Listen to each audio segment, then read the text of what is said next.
Okay, just hang on. Let me unplug myself.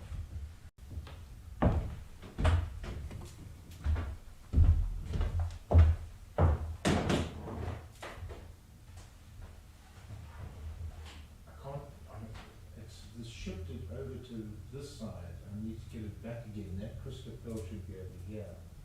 Well, is that all you need? Everything else is No, working. I can't turn the mics on. They are. They're not on. Where? How do you see them on? That is what you can hear in the voice. I turned them off at the start. How did you get here? I don't know.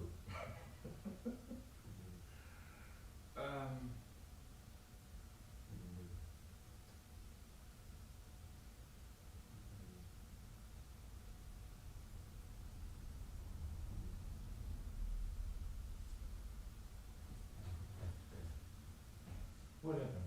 Just use these arrows. Right. Okay, so the piano mics are on. Okay, go. Okay, let's try again. Yep. Can't get through. I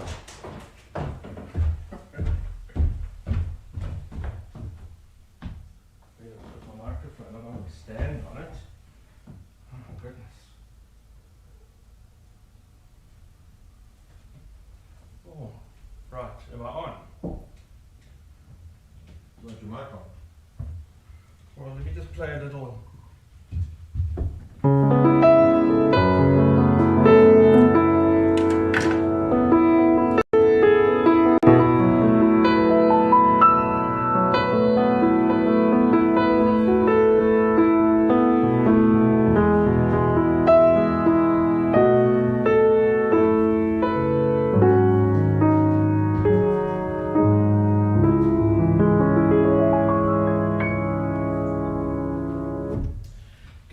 To everybody, and welcome to this next in our live stream series. We're trying everything to ensure that our live stream is in fact live and streamed properly, and we had a little preparation for those of you who are just joining us, and then once our preparation was working, we suddenly realized that one of the monitors, one of the screens with the mixer was suddenly not showing what it should have. So we're here. It is just gone 4 minutes past 6 on the Saturday, the 3rd of July, 2021. It's already July. My name is Christopher Digan, and I'm coming to you from my home in KwaZulu-Natal for the next of our online music revival live streams. And this in-concert session tonight is a program called Classic Adventures, where I'll be playing music for you by Chopin, Beethoven, and Ravel. And I'm bringing to you a selection of music which is not always that often heard. Something a little bit of adventure into the classical repertoire, not the mainstream war horses. And this evening's program is going to feature some music which is generally, I think, I wouldn't say melancholic, but quite subdued, a little bit resigned, very lyrical. I think it's really beautiful, and I hope you are going to enjoy this selection. Before, however, I play, I would like to just remind you that we have a subscription service. If you would like to subscribe to our support system with a monthly donation that's regularly and automatically brought to us, you can find these possibilities via the PayFast platform at our donate page at my website, musicrevival.co.za. If you visit musicrevival.co.za, and the donate page will have all the links for setup, to be able to donate 250 or 400 or even 800 Rand, automatically it will be debited from your credit card every month as a subscription in support of our project, and it will keep doing so until you tell it to stop. So it's a useful and very convenient service of supporting us on a regular monthly basis, which we really are grateful for and need, and without having to ever worry about it again. So I think that's a great idea. It's been there for a while, but I was asked to remind our viewers once again. And the other thing is just to thank, I've had some wonderful feedback from our viewers in the Cape and some of our audience members in the Cape that Fine Music Radio, the classic music station in the Cape, are really doing a huge support and a huge number of mentions on their various programs with various presenters as compiled in the diary by Louise Howlett. And Louise, I'm super grateful to you for your support always, and to Fine Music Radio, not only for supporting the mentions of these live streams and bringing attention to them, that I am doing them still on a twice weekly basis, but in fact for all of the plays of my own music, my own compositions, and all of the recordings that you have. I mean, I think there's probably something of mine played on Fine Music Radio every single day, if not 2 or 3 times a day.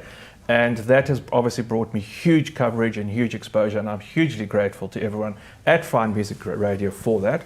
And also to Classic FM in Johannesburg, who sadly of this week no longer exist. So if you are a Classic FM supporter and have been listening to Classic FM, the hours are vastly diminished in terms of the classical music program. I think you can only hear classic music for a few hours in the evening. But Fine Music Radio, if you are on DSTV, you can actually pick up Fine Music Radio on the radio channels. Do look for it. It's a great Cape Town support.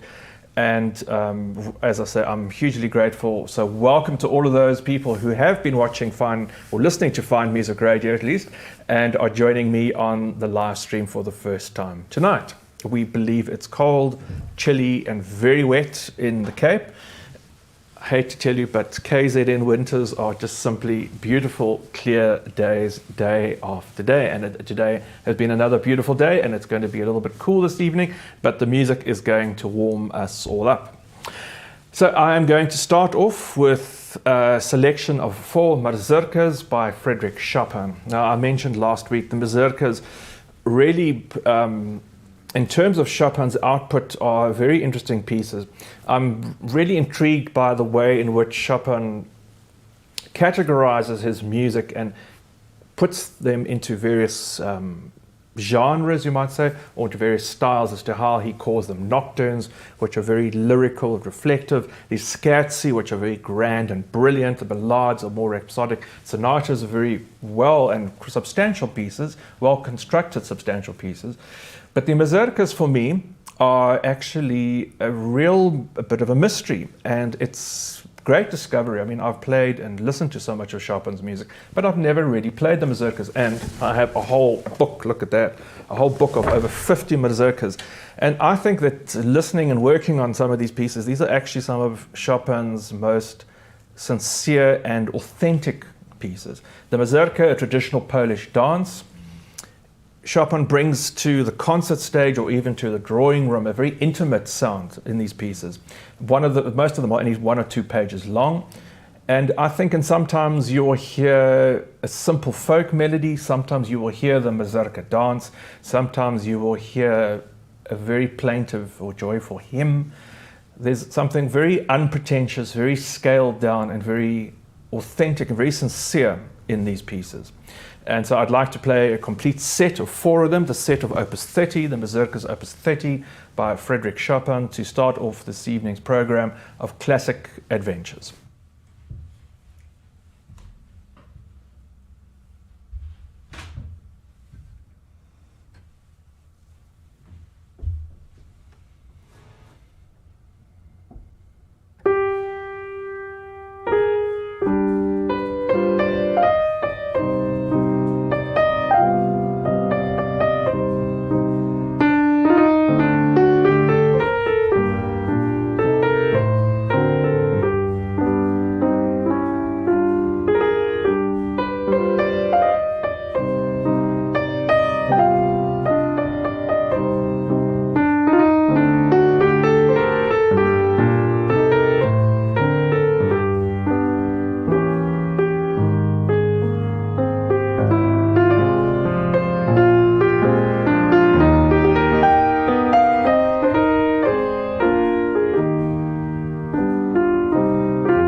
That was the set of Mazurkas, 4 Mazurkas by Frédéric Chopin, Opus 30. As I said, really unique pieces of music. They aren't nocturnes, they're not etudes, they're not grand pieces, they're simple, beautiful ideas, folk melodies, folk dances, aspects of the hymn, and I think something really, really authentic. I can just imagine Chopin improvising and playing that music that would be so close to his heart, really reflecting something of his very genuine Polish heritage and his love for Polish culture. Now, talking about love and people who really, oh gosh, yes, oh, we've got everyone's coming for her hello this evening. Yes, here's the most loving little poppets ever. It's little Frida. Hello, Frida Poppet. Yes, oh, yes, you love that. How are you doing, Fried? Are you doing okay? You want a little scratch? Yes, oh, you love the Mazurkas. Yes, they're lovely. And which one was your favorite, do you think? All of them. Oh, that's a very good answer. Well done, Freedy. That's a very good answer. And look, here's little Wendy Pop. Wendy Pops. Oh, again, we're careful with the microphone, Wendy Pop. Hello, Wendy Pop. How are you doing today? Oh, hello, Wendy.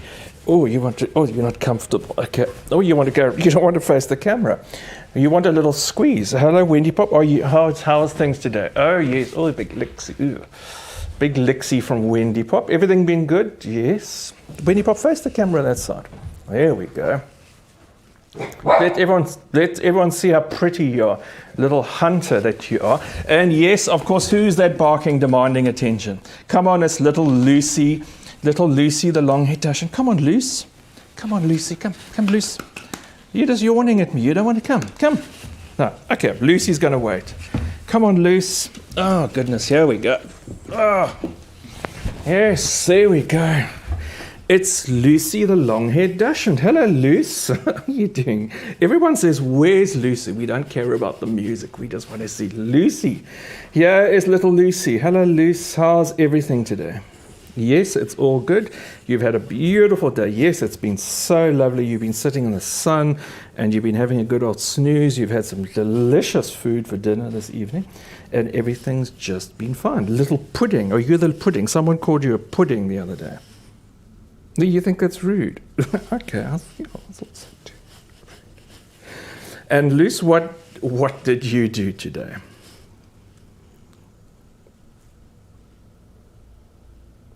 Nothing. Just nothing. Okay. Well, Luce, off you go. We're going to speak to you later. There's a whole family of Dachshunds to greet you all this evening. I'm going to move on to a piece of music by Ludwig van Beethoven. Rather rarely played sonata. This is the sonata in A-flat, opus 26. And I discovered this piece when I had the opportunity many years ago when I was studying, hey, you two, when I was starting to really study the piano. I must have been about really getting into the sort of classical music repertoire, about 12 or 13. And discovering new music. And I had the great opportunity of attending the library, the Natal Society Library in Pietermaritzburg. And every Saturday I'd go in there and they, apart from the wonderful collection of books, they also had the music library where you could borrow records. Remember those long playing records, those big discs? And of course, in midsummer in KZN, it was 35 degrees and you used to have to rush outside and rush home in the car as quickly as possible, because if you left the vinyl, the record in the car for too long, you would get home and it would be warped and you wouldn't be too popular with the library authorities at all. But one of the day I went and I happened to discover not on a record, but I discovered they had a few cassettes as well. And on this cassette was a recording of this sonata by the Russian pianist Emil Gilels, who still for me produced and has recorded in his life the most authoritative, the best, most authentic Beethoven, still as I see it. I don't know whether it really, I mean, I know there are many people who share my opinion in that, but it maybe is just a case of growing up with that sound and growing up with those recordings and having teachers value them and be so enthusiastic about them that was the benchmark, that it's been very difficult for me to replace that with anything else. But one day I found this little cassette tape, an authentic cassette Gilal's playing the sonata, and I was so taken by it because it's so unlike anything else Beethoven writes. Beethoven is around this time when, just before he writes the Moonlight Sonata, he's experimenting with ideas, and instead of the brilliant, outgoing exuberance that you hear of the Waldstein or even the Opus 22 Sonata, which I've played, he plays in a very melodic, a very restrained way. The first movement is a set of variations around a very beautiful theme, very melodic, very richly scored, very relaxed sound and feel. And the second movement, even though it's scherzo, playful, it's quite sprightly, there's a bit of energy in it. The third movement, very unusual, a funeral march to the memory of a hero, very solemn, very steady piece of great depth. And then the last movement is just it's almost as though the music floats away, just these scale patterns and chords going around and around in circles. But it's a very unusual way Beethoven creates this balance of four movements. And it's something quite fresh for the time and fresh for the point in his career at which he's working, really experimenting with shifting things around. So I'm going to play the whole sonata for you now. This is a sonata in four movements, Opus 26 in A flat by Ludwig van Beethoven.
Isn't that an amazing piece of music? I'm absolutely fascinated by the balance of movements that Beethoven brings together, that gravity of the funeral march, and then this last movement which just somehow lets all the emotion, lets all the feelings just float away in the most ethereal way. Really wonderful music. That was the Sonata in A-flat, opus 26 by Ludwig van Beethoven. Another of the pieces not so often played, but I think I'd like to play it more often in concert. I think it's such a fascinating piece, and there's such beautiful richness and resigned lyricism, which we should all be hearing more often, I think. I'm going to end off this evening's program with two pieces, one by Ravel and one by Frédéric Chopin, from the lesser known part of Ravel's repertoire, from his Miroirs. There's some very well-known pieces, but this is the last item, La Vallée de Cloches, or the Valley of the Bells. I really like this piece. It fits very well in the set in terms of the final number. The music again fades away to a very ethereal ending. But as a piece on itself, when you hear it by itself, you realize the incredible delicacy and richness in it, the very fine detail that might get lost in hearing it in the context of the other pieces in the set, which make up about 20 minutes. And after that, the Chopin Polonaise in C-sharp minor, opus 26. We know the great A-flat Polonaise and the A major. Well, there's a whole set of polonaises that Chopin wrote. Maybe not as rhythmically driven, maybe not as outrightly straightforward. This piece certainly has a wonderful sense of the power and the grandeur, but also a wonderful, I find, lyricism and a sort of a more intimate feeling. It's an earlier composition, opus 26, number 1, the Polonaise in C-sharp minor. And Lucy's looking at me with the big waggy tail. Lucy, I'm going to come back to you to Luce in a minute. Just give me a second to play these two. And before that, Ravel's Valley of the Bells.